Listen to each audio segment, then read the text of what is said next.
বলুন।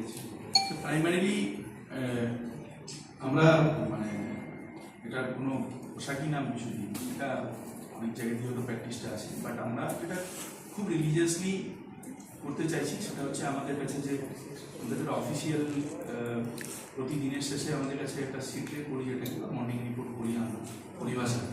সেখানে আমাদের কাছে কেসের ডিটেলসগুলো আছে। সেখানে আমরা উই হ্যাভ ম্যান্ডেটেড যে কমপ্লেনেন্ট যিনি আছেন তার ফোন নাম্বারটা যেন থাকে।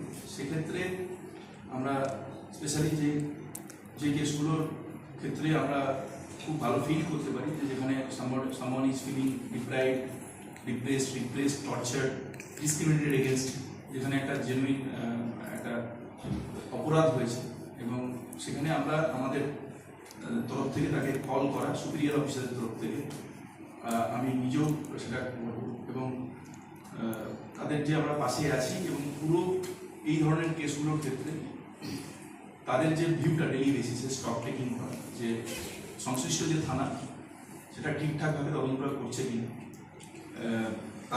তাদের ফিল হওয়াটা বেশি জরুরি আছে, যে পুলিশ তাদের সর্বভাবে পাশে আছে।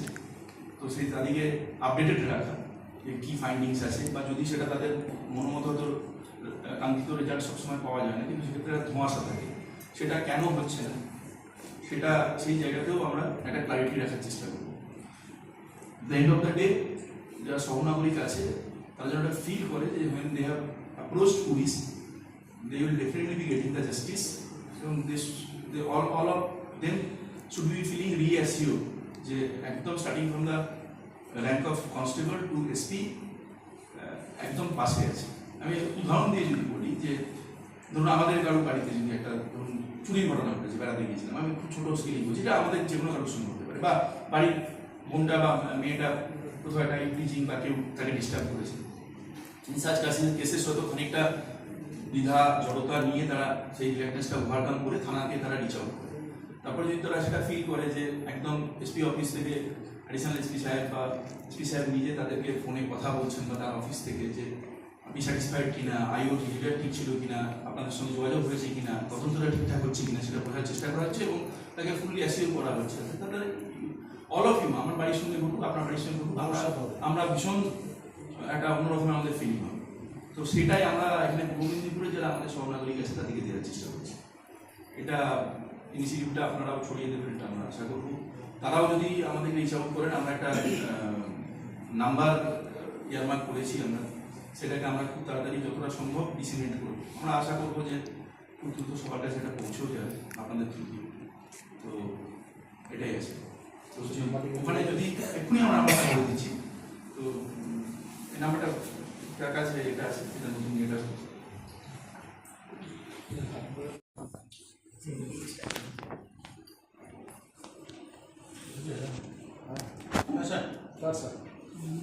লাস্ট 9th আমরা মানে খুব দুঃখের সঙ্গে আমরা জানাচ্ছি যে আমরা lost one of our member, আমাদের একজন সহকর্মীকে আমরা হারিয়েছি। ওর নাম সুদীপ চক্রবর্তী, সিভিক ভলেন্টিয়ার হিসেবে কর্মরত ছিল। যেটা আমাদের কাছে যেটুকু আমরা ফুটেজও পেয়েছি, সেখানে এটা দেখা গেল যে তাকে একদম নৃশংসভাবে হি ওয়াজ রাদার রান ওভার, তাকে পুরো ছিটকে দিল। তদন্তে আমরা পেলাম যে একজন ড্রাঙ্কার্ড অবস্থায়, ওর নাম সুবল মাইতি, সেই কাণ্ডটা ঘটালো। তাকে আমরা যেটা আমাদের কালপেবল হোমিসাইডের যে আছে 105 বিএনএসে আমরা কেস রেজিস্টার করে তাকে আমরা যখন আমরা রিমান্ডে নিচ্ছি, নিয়ে তারপর ইন্টারোগেশনে আমরা পাচ্ছি যে ও একটা অ্যাপ্রিহেনশন থেকে আরও বেশি কাজটা ঘটালো,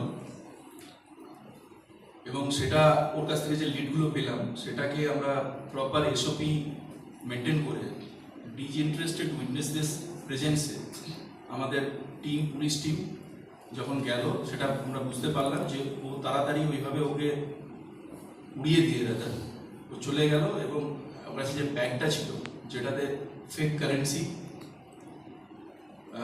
15টার মতো 500 টাকার ডিনোমিনেশন ছিল, সেই ব্যাগটাকে ও রাস্তার ধারে ফেলে দেন।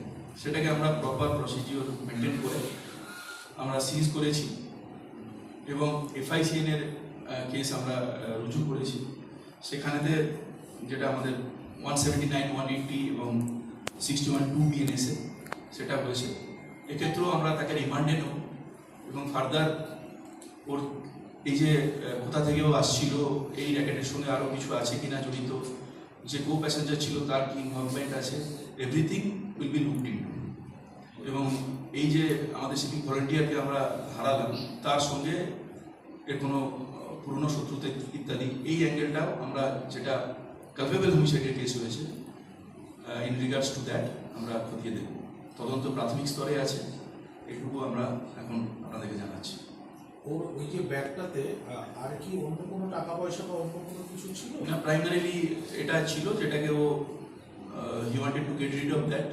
যখন ওর মনে হয়েছে যে হয়তো সিভিক ভলেন্টিয়ার যে গার্ডরেলটা মুভ করছে সেটা ওকে ইন্টারসেপ্ট করার জন্য, অ্যাকচুয়ালি সেটাতে খুব এভিডেন্ট হলো। আমরা এটাই আগামী দিনেও এই ধরনের যে যারাই মানে একটা এত বড় ভেহিকেলকে fully when he is having full knowledge যে it's a kind of lethal weapon, সেখানে ড্রাঙ্ক অবস্থায় যখন এরকমভাবে রেকলেসনেস যখন ম্যানিফেস্টেড হচ্ছে, শুধু এক্ষেত্রে নয়, ইন অল সাচ কেসেস আমাদের পুলিশের এটা উচিত যে তাকে ডাইভার্ট ক্রিমিনাল হিসেবে দেখা। তো সেক্ষেত্রে আমরা অনেক বেশি ওকে ইন্টারোগেট করে চেষ্টা করছিলাম যে কোথা থেকে ওর এই মেন সিরিয়াটা আসছে, এই ব্যাপারটা আসছে। তো সেখানে আমরা সবগুলো ওর মধ্যে ইন্টেনশন, নলেজ, নেগলিজেন্স, রেকলেসনেস সবগুলোই আমরা পেলাম। এবং এটা পেলাম যে ও একটা যেহেতু ওই সঙ্গে এরকম একটা জিনিস ক্যারি করছিল, ফেক কারেন্সি, তো সেটাকে হি wanted to get rid of that এবং তাড়াতাড়ি ও ছুঁড়ে ফেলে, রাস্তার ধারে লুকিয়ে রাখে।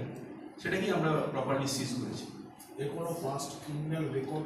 এটা আমরা অলরেডি যেটা আমাদের কাছে পেয়েছি যে এর আগেও ও কোনো একটা ম্যাটারে অ্যারেস্টেড হয়েছে, এটুকু ও স্বীকার করেছে। আমরা সেগুলো সব রেকর্ডসগুলোকে কনসাল্ট করবো, ভেরিফাই করবো। সুদীপের পরিবারের পাশে আমাদের পুলিশ পরিবারের তরফ থেকে আমরা মানসিকভাবে, আর্থিকভাবে, সব রকমভাবে আমরা ফ্রম দ্য ডে ওয়ান আমরা সাপোর্ট দিচ্ছি ওকে। আমরা আমাদের তরফ থেকে আমরা শ্রদ্ধা জানিয়েছি সেদিন, এবং পরিবারের সঙ্গে আমরা নিয়ত যোগাযোগে আছি। এবং আমাদের সুপ্রিয়দের তরফ থেকে এটা অ্যাসিওর করেছি আমরা যে খুব দ্রুত আমরা সেই প্রসেসটাও আমরা স্টার্ট করে দিয়েছি। ওর যে বিলিভড ওয়াইফ আছে, তাই সেই স্পাউসকে আমরা কোনোভাবে একটা কম্পেনসেট করার চেষ্টা করব through any job or something like that. কোথায় যাচ্ছিল সেই জায়গা? এটাই আপনাদেরকে যেটা বললাম যে আমরা আমাদের রিমান্ডে নিয়ে প্রাথমিক তদন্তের অভিমুখী ওটা থাকবে, যে কোত্থেকে প্রক্রিয়া করেছে, কোথায় নিয়ে যাচ্ছিল এবং কি আছে। স্যার গাড়ি মালিক হয়েছিল? গাড়ি মালিক কে ছিল সেটাও আমরা দেখছি আরো ভেরিফাই করে। কিছু ইনপুট আছে তদন্তের সাথে, এক্ষুনি আমরা নামটা ডিসকাস করবো। কোনো র্যাকেট কাউকে জড়িত? এটা একই প্রশ্ন তো 3-4বার হচ্ছে। অভিযোগ এটা আমি 3-4বার একই কথা বললাম যে যদি কেউ আছে, এটাই আমাদের তদন্তের প্রাথমিক অভিমুখী থাকবে, ঠিক যে কে আছে না আছে। অভিযোগ ছিল যে গাড়ির পিছনে পুলিশ লেখা ছিল একটা, অভিযোগ ছিল। আমি ওটাই বললাম যে তদন্তের সাথে এক্ষুনি গাড়ি যদি কোনো পুলিশ পার্সোনেলের হয় বা অন্য কারোর হয়, কেউ যদি ওটাকে ইম্পার্সোনেট করে আগুন লাগায়, সব ক্ষেত্রেই যেটা আইনানুগ হওয়ার কথা সেটাই হবে। Nobody will be able to get away with this is for sure. না এক্ষেত্রে হয়েছে, না আগামী দিনেও যেটা যদি কখনো ড্রাঙ্কেন ড্রাইভিং হয়, এটা আমরা খুব ক্যাটেগরিক্যালি এবং দার্থহীন ভাষায় এটা জানাতে চাই, যারাই এরকম একটা হাইওয়েতে ড্রাঙ্কেন ড্রাইভিং করবে, those who will indulge in that, living our children vulnerable, আপনার আমার পরিবারের সদস্যদেরকে একটা রাস্তার উপর বিপজ্জনকভাবে তাদের মানে leaving them perilous on the road, যারাই এটা করবে তাদের ক্ষেত্রে তো ডেফিনেটলি আবার অ্যাজাম্পশন উইল বি দ্যাট যে দে আর ডাইভার্ট ক্রিমিনালস। তো তাদের সব কিছুই, তাদের সমস্ত অ্যান্টিসিডেন্টস, তাদের কোত্থেকে এই ড্রাইভটা এলো, কী ব্যাপারটা ট্রিগার করলো, সব কিছু খতিয়ে দেখা হবে। এবং সেক্ষেত্রে যা আনার্থ হবে সেই অনুযায়ী আমরা আইনানুগ ব্যবস্থা নেব, যেটা এক্ষেত্রেও আমরা করেছি।